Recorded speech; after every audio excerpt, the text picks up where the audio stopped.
के यो चिकनको अचार देखेर हजुरहरूको मुख रसायो? मेरो त रसाइसक्यो। हजुरहरूले पनि घरमै 10 मिनेटमै यो अचार बनाउन सक्नुहुन्छ। त्यसका लागि बेस्ट हेल्दी किचनद्वारा राखिएको यो पुरा भिडियो हेरिदिनु होला। ल ढिला नगरी सुरु गरौँ है त। हामीलाई चाहिने सामग्रीहरू रेडी भइसक्यो। 1 चम्चा रातो खोर्सानीको धुलो, एउटा अदुवालाई काटेर मसिनो पारेर हामीले लिएका छौँ, 8 चम्चा तोरीको तेल। यो चाहिँ हामीले सबसे पहिला चिकनलाई भुट्नको लागि युज गर्छौँ। त्यसपछि 1 चम्चा धनिया, त्यसपछि 1 चम्चा तोरी, 1 चम्चा जीरा, आफ्नो स्वाद अनुसारको नुन। मैले चाहिँ 2 चम्चा नुन लिएकी छु। त्यसपछि पानीमा भिजाएको 5-6 वटा रातो खोर्सानी पानीमा भिजाए भने यो मजाले मिक्सरमा पिसिन्छ। अनि 5-6 दाना मरिच र टिमुरको दाना, आधी चम्चा जति मेथी, 2टा लसुन, त्यसपछि 4 चम्चा तोरीको तेल फेरि हामी लिँदैछौँ किनकि यो हामी पछि मासु झान्नलाई प्रयोग गर्छौँ। 2 चम्चा सोया सस टेस्टको लागि मात्र हो, हजुरहरूले युज गर्दा पनि हुन्छ नगर्दा पनि हुन्छ। अनि एउटा गाजर, अन्तिममा कागती 2टा र आधी किलो चिकनको मासु लिएको छु मैले। यति कुरा जम्मा गरिसकेपछि म तावालाई ग्यासमा 5 मिनेट एकछिन तताउन राख्छु।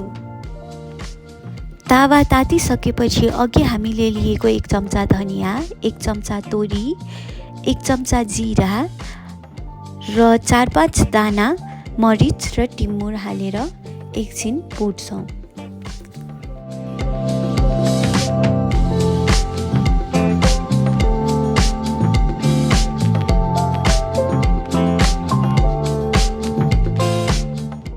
देखि 4 मिनेट यसलाई भुटिसकेपछि हामी यसको पाउडर बनाउनका लागि मिक्सरमा राख्छौँ।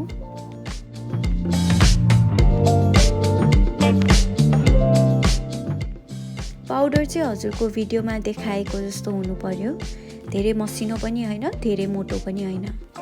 अब हामी अघि लिएको 8 चम्चा तोरीको तेललाई तावामा तताउन राख्छौँ।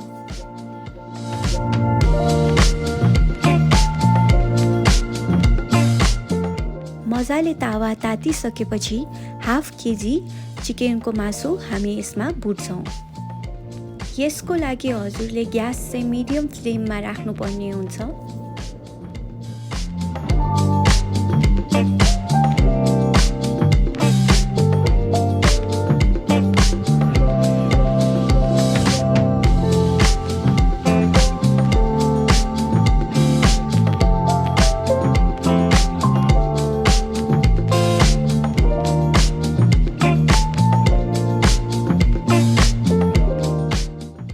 चिकन यतिको रातो भइसकेपछि ग्यास बन्द गरिदिनुहोस् र यसलाई तेलबाट छुट्याइदिनुहोस्।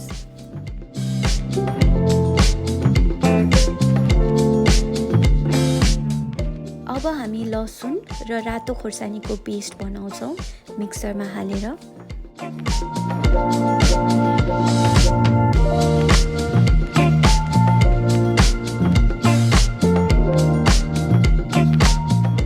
अब हामी फेरि 4 चम्चा तोरीको तेल लिन्छौँ।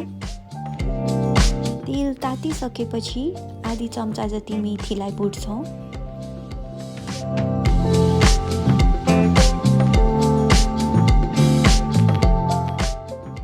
करिब 1 मिनेट जति मेथीलाई भुटिसकेपछि हामीले अघि लिएको एउटा अदुवालाई भुट्छौँ त्यसमा।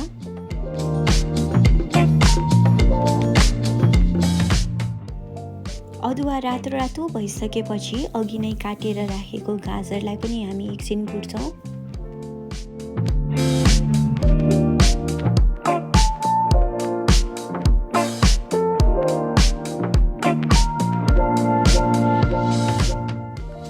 गाजर र अदुवालाई 1 मिनेट जति फुटेपछि अघि नै हामीले तयार पारेर राखेको लसुन र खुर्सानीको पेस्ट हाल्छौँ र 2 मिनेट जति यसलाई चलाएर पकाउँछौँ।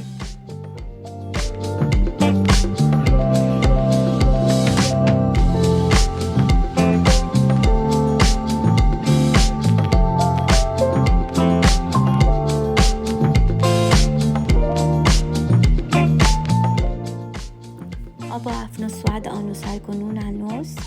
मैले चाहिँ 2 चम्चा हालेको छु।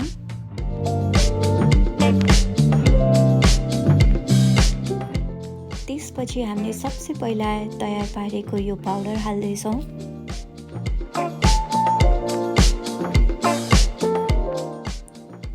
फेरि पनि आफ्नो स्वाद अनुसारको खुर्सानीको धुलो र 2 चम्चा सोया सस। यो टेस्टको लागि मात्र हो, हजुरहरूको लागि अप्सनल छ, हाले पनि हुन्छ नहाले पनि हुन्छ।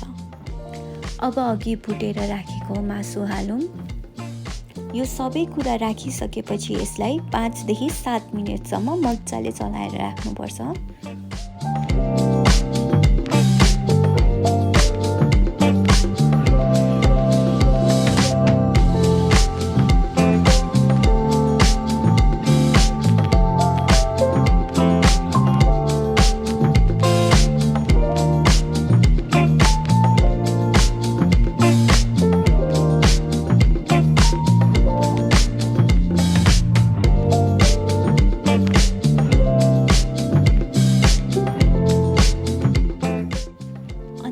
मैले एउटा कागती निचोरेर हाल्दैछु।